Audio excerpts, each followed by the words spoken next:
seems like I saw this film last night and I thought, wow, she's really good as a massage therapist. So convincing. So and you did that ear touching at the end. Like, that's what mine do. Every session I go to see that. I was kind of surprised actually when they show you the technique that it's like very physical. Yeah. Yeah. I'm like you got it dead on because you know you have to really know a patient's body or your customer's body and what. And you have to be able to protect your body so you're not like hurting your back. So you're, like your legs are really crouched. And it was interesting. Especially if you have like a heavy, a patient that is pretty heavy. Definitely, right? Yeah. No, definitely it's a real. You realize what an art it is. Hard work. Seriously, it's not easy. Rosemarie, great job in this film. I thought you were so perfectly understated in how you play your character Abby, who's going through an unusual struggle. Yeah. Can you talk about that a little bit? Sure. Abby is now kind of hindsight is 2020. I think this sort of maybe giant fear of commitment, sort of her boyfriend asked her to move in with him at the very beginning of the movie. I'm thinking maybe that's what it is, but I don't know for sure. Sort of kicks up this frozenness inside of her. So she's sort of this wonderful massage therapist and seems to, whether it's a faux authenticity, I don't know, but seems to really be able to connect and, beat to her own drum. Mm-hmm. And then when her boyfriend asks this of her, she one day goes to the bathroom and looks at the skin on her knee and starts to really become fearful of skin and almost repulsed by it. Mm-hmm. And she doesn't understand it. I can't say as the actor I quite understood it either because I think we were working under the assumption that it wasn't sort of a pathology or a phobia. Mm-hmm. It was just this very particular moment in life where she couldn't move forward. Right. And then the whole movie sort of follows Abby and her brother, who's having... Played by Josh? By Josh Pais, who plays her brother Paul, who's sort of having almost the diametrically opposite journey in that he's so frozen at the beginning and he starts to come more and more into himself and into his breath and into his ability to heal.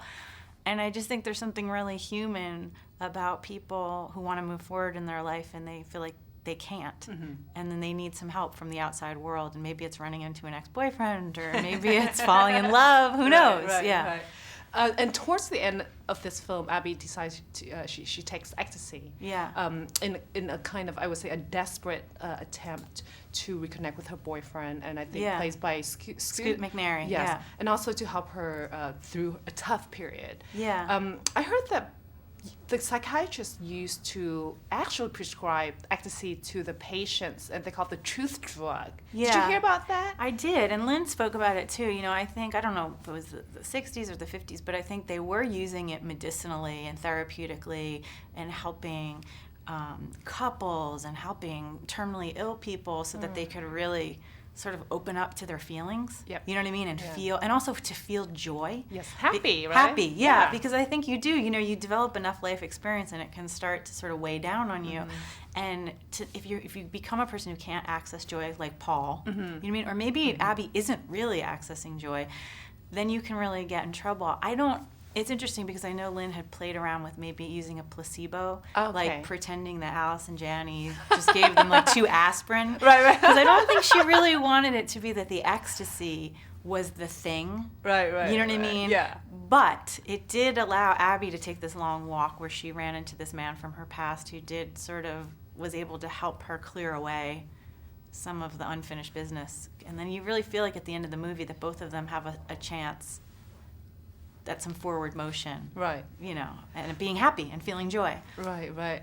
And I assume that you did get a chance to really study these massage therapists and what their day-to-day life like and how they deal with their customers. I mean, different types of customers, different ethnic background. I mean, I'm sure it's not an easy job. It's not an easy job, and it forever changed how I view getting a massage myself. Because I got to not only interview them, but also give people massages with them there so they could adjust my technique and help me. And we realize so much of the job that's difficult is just sort of taking on that person's energy. Yes. They really made a point of like, make sure you wash your hands and your arms in cold water just to get, because it's a lot. Like people come in often in chronic pain or with a lot of deep tension, and how emotional yes. things all bound up.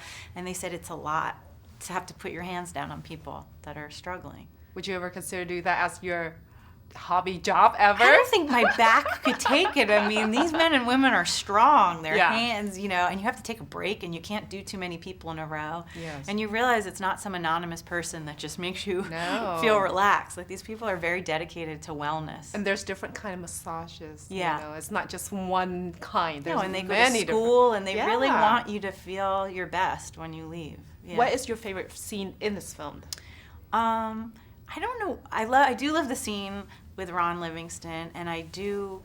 I love my moments with all the different actors, but I have to say, for me personally, to get to act with Allison Janney was such a high. I just think she's so amazing at what she does, and the scenes with her, I felt like I was just talking to my lifelong best friend. Like, there was no acting required. Right. But when you work with Lynn, it's kind of all of a piece. Like, you know, when you watch the movie, you're like, oh, I loved that day. I loved when we did that. Oh, that was the day. So yeah. She seems like a really cool director, down to earth, who makes her actors so comfortable working with her. Yeah, there on set. Yeah, she just creates like a really big happy family, and you feel safe.